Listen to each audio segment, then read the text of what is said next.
Hi, I'm Old Sneelock. Welcome to another episode of Old Sneelock's Workshop.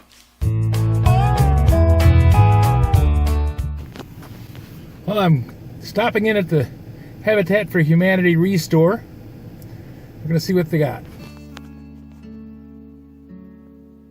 Well, I'm walking through the store, and they've got a Coleman saw set. It's got a circular saw and a recip, and they want $25 for it. But there's no batteries and no charger. Hardly worth it. This is the DeWalt 12-volt drill. It looks to be in good shape, but the battery's dead in a doornail, and they don't sell new batteries for this thing. They want $25 for it. This is Bosch hammer drill box, and what do you need it for? You don't have a box. I mean, you don't have a drill to go with the box. All it is a cross handle and a nice tin box without a price on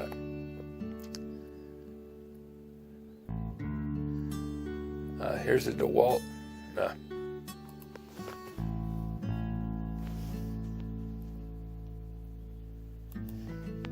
Here's a Delta chop saw. $40. Kind of beat up, and it's a small one. This is a Craftsman 7.5-inch circular saw. They want $40 for. Not worth it. You can buy them a dime a dozen. Leg, which has a twisted mount, they want $3 for. So you'd end up with $6, and you'd still have to buy the 2x4 crossbeam. This thing, I have no idea what it is. It looks like some piece of office equipment. It's got a couple of magnets on it to clip it to the side of the rack, but who needs one? Then they've got a little wire brush for $1 and a couple of Ryobi chargers for $10 and $15. This little saw they want $20 for. That's an awful lot for that old. And then this Portage cable is the only thing that's reasonably priced, but can't tell if it works. There's no battery and no charger. $50 for that hose. $50. It's cheap vinyl hose. Not worth the trouble. Got a little Black & Decker 7.5-inch saw down there. $20. You can, hardly worth it. Then there's this little reciprocating saw, jigsaw. That's beat up. I don't think I'd even bother with it. Don't care what the price is. I have one of these sanders, had it for about 30 years, and it's nice, but that one's all rusty. There's another one of those things, and I'm trying to figure out what the heck it is. Makes no sense to me. Like I said, it'd be worthless. I mean, why would you want to monkey with that thing? Unless you knew exactly what it was and had a use for it. It's too much trouble to take the guts out and turn it into something else. Still trying to figure out what the darn thing is. Not much point to it.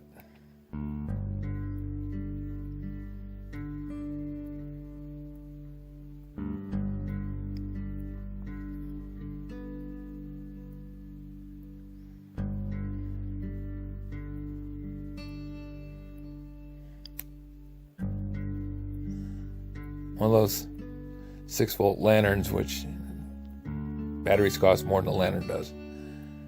And don't even bother buying one of these things. Those 15.6 Craftsman drills, they were junk when they started.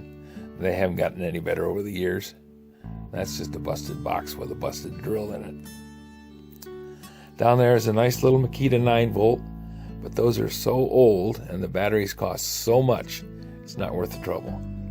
The motor's probably still working fine. They're tough little buggers. This is a valve kit for a sink valve, but who knows which one or what the part numbers are.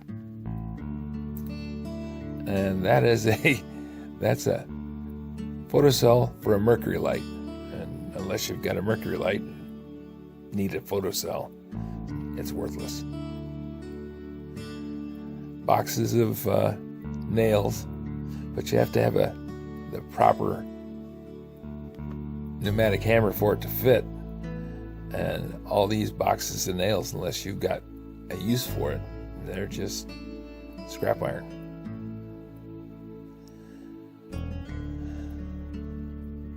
Thought for just a second about that wire brush, but it's a piece of junk to start with. And the little drill that I thought about buying, because it's a long shank drill, they're kind of nice to have. No price on it, and I don't want to haggle on over a 50-cent piece.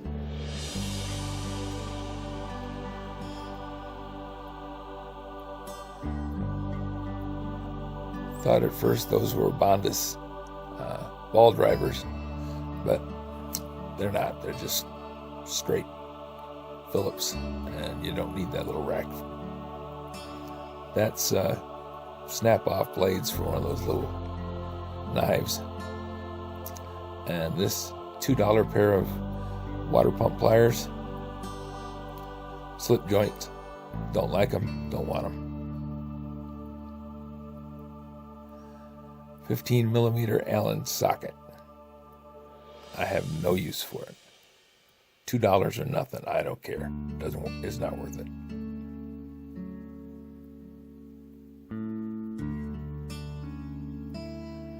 Floats, trowels, I've got tons of them, and I don't do any concrete work. And this thing, $2? I don't think so.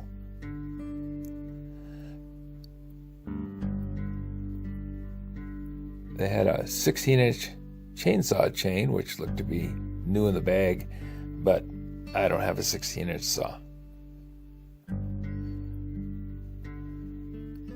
$3.50 for a bungee cord, each one. Bunch of gloves.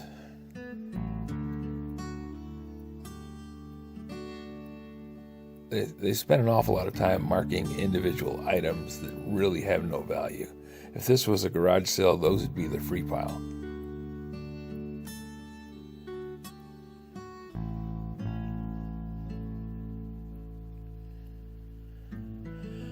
Silicone caulk tubes. Kind of interesting.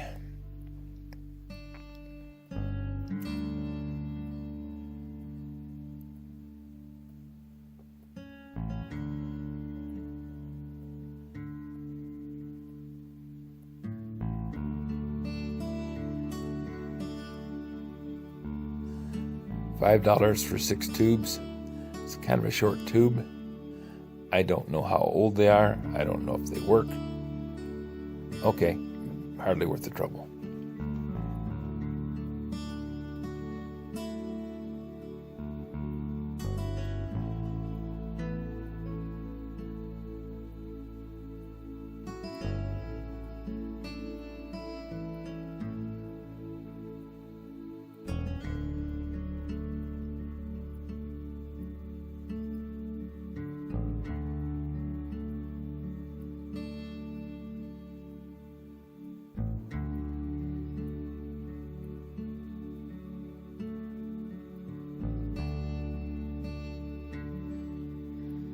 Some kind of vent. Not really sure what. And some adhesive roof patch. Threshold patch.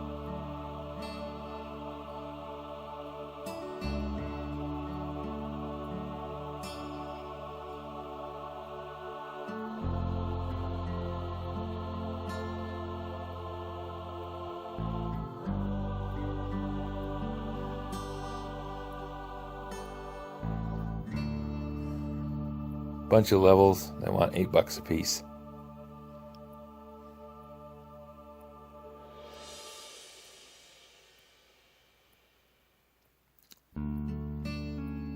Rest of the store is just old furniture. This desk caught my eye for a minute. I had a desk like that when I worked at United Technologies. It's kind of a nice desk, but they're huge. That take up half a room in your house.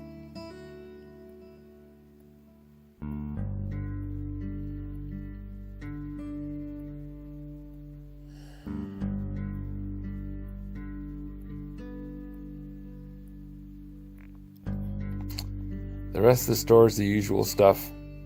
Piles of junk. None of it worth anything. Just kind of a wasted trip.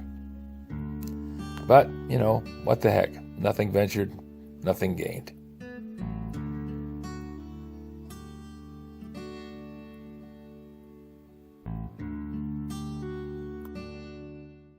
Well, I went inside and looked.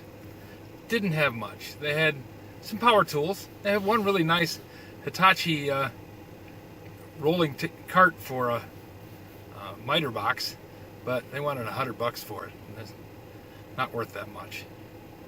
And they had the typical hunks of junk and piles of stuff. And price, some of it was too high, some of it was reasonable, but mostly the reasonable stuff was because parts were missing. You know, when you get a Porter cable drill motor and doesn't have a battery, doesn't have a charger, not much point to having it. Unless you already have one, in which case, why do you need another? So, didn't buy anything today, didn't see anything that I needed or wanted, and nothing that looked like a really good opportunity to fix anything. So, guess we're just gonna trundle on down the road and head back to the house. If you have any suggestions for a new video, questions about today's video, or any of the other videos on the channel, just drop a note in the comments. You know I rate them all. Thanks for watching.